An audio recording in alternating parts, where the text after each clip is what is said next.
It's too early for this. It is too early for this. So I'm recording this video about 9 in the morning. You guys are going to see this probably around 10, 11-ish Eastern time. And the rumor came out last night at 4 in the morning. I was up. Agents of S.H.I.E.L.D. was keeping me up. I had to wake up at 8 o'clock, 8:30 anyway. And Kawhi Leonard just got traded to the Toronto Raptors. It's official. He's going to be a Toronto Raptor. DeMar DeRozan is going to be a San Antonio Spur. I want to talk about the trade here today. Yes, I will be doing a Kawhi Leonard Raptors rebuild out later today. And tomorrow, you'll see the DeMar DeRozan Spurs rebuild, which I think both of them will be pretty fun. And yeah, I'll get into my full talks about this trade throughout this video. I'll start off by saying, wow, I did not think the Raptors a week ago were going to be the ones that were going to land Kawhi Leonard. We also saw like that Odd Shark tweet that kind of sparked it. They had the highest odds to trade for him, and we were like, huh? Well, the Raptors, that's out of nowhere. And we're thinking of ways maybe they could settle a big three with Lowry, DeRozan, and Kawhi. That could have been a scary team.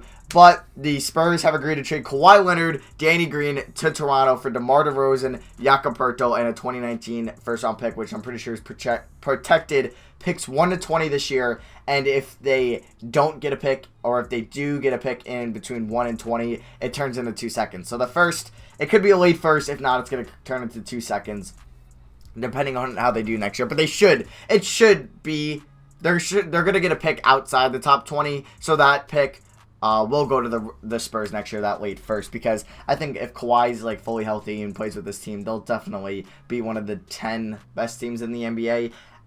Like they just got a better. I think they got better. Obviously, they got better. So, looking at next year, we'll look at next year for the Raptors. This is a great trade. You just picked up a top 5 player in the NBA, one of the best two-way players in the NBA, and what we've seen Kawhi Leonard do in the past with not the best teams, it's been pretty impressive. I would have liked to see him and DeRozan honestly on the same team, to be honest with you, because that's 2 top 20 players. People think DeRozan's a top 15 player. Some people think he's a top 12 player, and it would have been cool to see them work out this year, see what they could do, because Kawhi, he's carried teams before, and it would have been insane. I think this Spurs team, this Raptors team, I wouldn't say it's definitely better than the Spurs team of like 2 years ago, but I mean, it's up there. They're pretty much a similar team, I would say.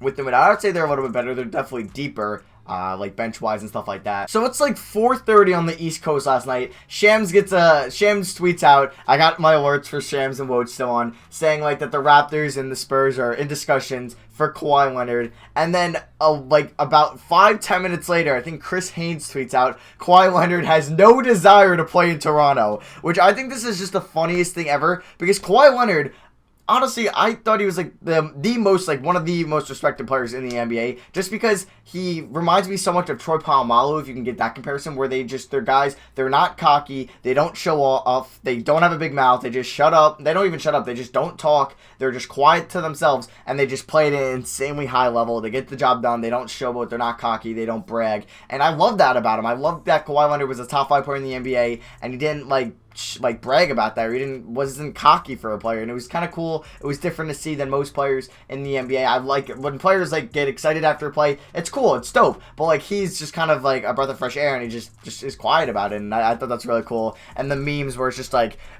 on his thoughts about being traded to like onto Toronto if he wants to be, and it's just no, or it's his thoughts on being traded, it's just a space bar, and it's just quotations around that, which is pretty funny. So, this whole saga has been weird with Kawhi. I don't even think it's over yet. We don't know how he's going to initially react and come out in his press conference when he gets traded. That's going to be very interesting because of that tweet that said he doesn't want to play in Toronto. And that makes me think, Toronto, you have some balls to pull off the trade. It's something like Murji. I know the guy's name in my head, but I'm not going to be able to pronounce it. The Raptors GM. And I got to ask, this is a pretty risky trade, because you're giving up your franchise player who's loyal to your best player to play here since Chris Bosh, obviously, and before that, like Vince Carter, T-Mac, and you just traded him up. He's been loyal to your city. He doesn't even want to play in LA when he's been asked. He just wants to play here in Toronto. You gave him up for possibly a 1-year head case rental. And the problem with him being a head case is he doesn't speak. So it's not like he has a big mouth running around. It's not like he's Isaiah Thomas on Twitter, or he's like, I don't know, anybody else on Twitter that probably says stuff. It's Kawhi Leonard, who doesn't talk at all. So they gave up Jakob Poeltl, who's also a very nice young piece, which I think San Antonio is going to love. and that first, which basically won't be much unless it's like the 23rd pick, 22nd pick, and then that's pretty good value, I would say so myself. So they get Danny Green as well, and I thought they would have maybe gotten somebody else. I don't know.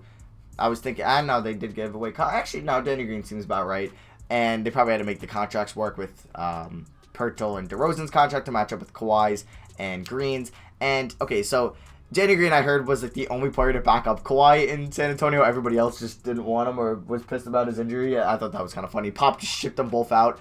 So I'm so excited. I'm so excited to see DeMar DeRozan shoot like 80 mid-range jumpers a game in San Antonio. I'm super excited to see what Nick Nurse can do with Kawhi Leonard. I would have actually liked to see him with Dwayne Casey. Unfortunately, they just missed their timelines here. But if Kawhi Leonard, like, we all didn't think Paul George was going to re-sign with the Thunder, right? We didn't think so. But he never publicly stated, I don't want to play there. And he was just happy wherever he got traded. If Kawhi actually physically said, I don't want to play in Toronto, that's scary. That is definitely scary. But say, we don't know. Say he loves it there in Toronto and they get a deal done and they could re-sign him and he has a good bond there. He has good chemistry with everybody there. They do well this year. They get a top 3 seed. They maybe make it to the Eastern Conference Finals, or they do well again. And they don't have LeBron to get past anymore.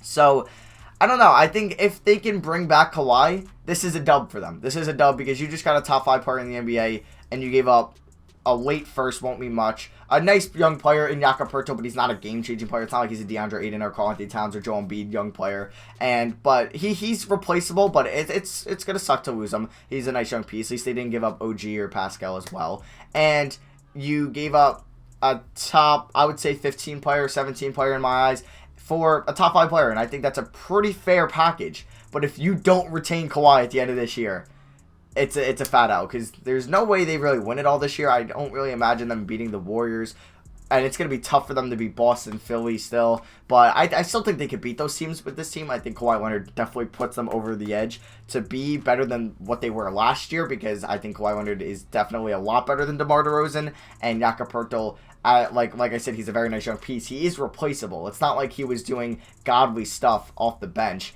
But I think, yeah, they could find a replacement for him, or they could figure out something. There's still like a market out there for Greg Monroe. Who's the other back to the like Greg Monroe's still there. Like guys like Brook Lopez that just got signed. Who's the other guy that like they could look at Jahlil Okafor? Doubt they will. But Greg Monroe would be interesting to bring there. Yes, he doesn't really bring defense, but he's just going to be a backup center anyway. And if you pair him with Siakam or Ibaka, that would honestly be a pretty good idea, I would say, to balance out the defensive struggles of your center position. That could be, but.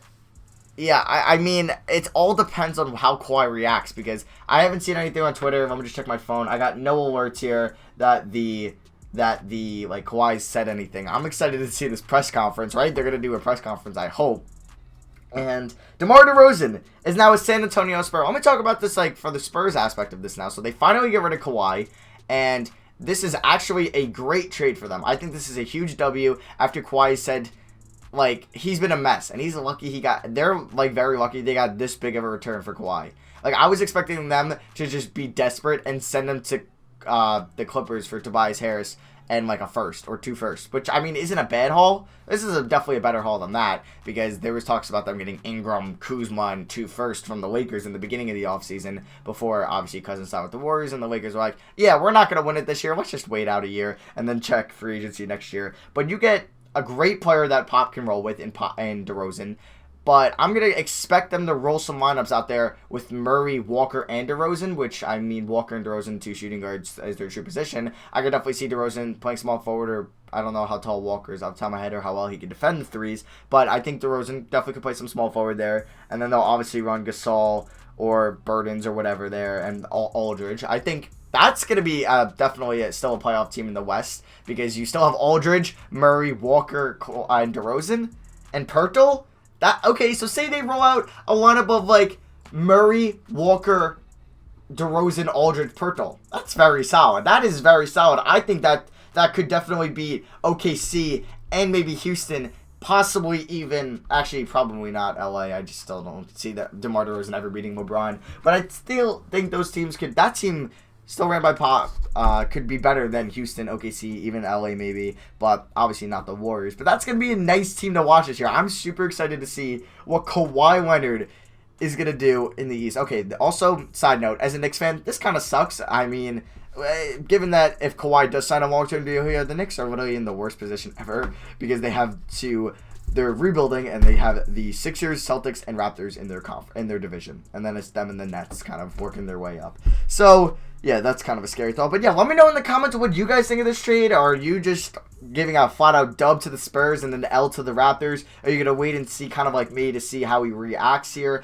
Even if he reacts fine, they have a great chemistry. They make it to the Eastern Conference Finals. Say they lose in 6 to Boston, or they lost in 6 to Philly, or they whatever, or even they go to the finals and they get swept by Golden State. Is that a W? Is that a W for them finally? Just, I don't know. If they make it to the finals this year and they get swept, this trade, I think, is a W. It is. They finally, I mean, I think it's a W. Even if he leaves, it's not like a huge W for them, but I would say it's slightly less than them making it to the semis or conference finals and then him walking, and they just never got past or further in the playoffs than they once were with the backcourt of Lowry and DeRozan like 2 years ago, losing to LeBron in the Eastern Conference Finals or whatever, how many years ago that was. But yeah, let me know in the comments what you guys think of this trade. Like I said before, a Kawhi Leonard Raptors rebuild will be out later today, and then tomorrow you will be seeing a DeMar DeRozan Spurs rebuild. So that's going to be for me. Thank you all for watching. I love you guys. Can we hit maybe 1,000 likes on this video? I'll see you guys next video. Peace.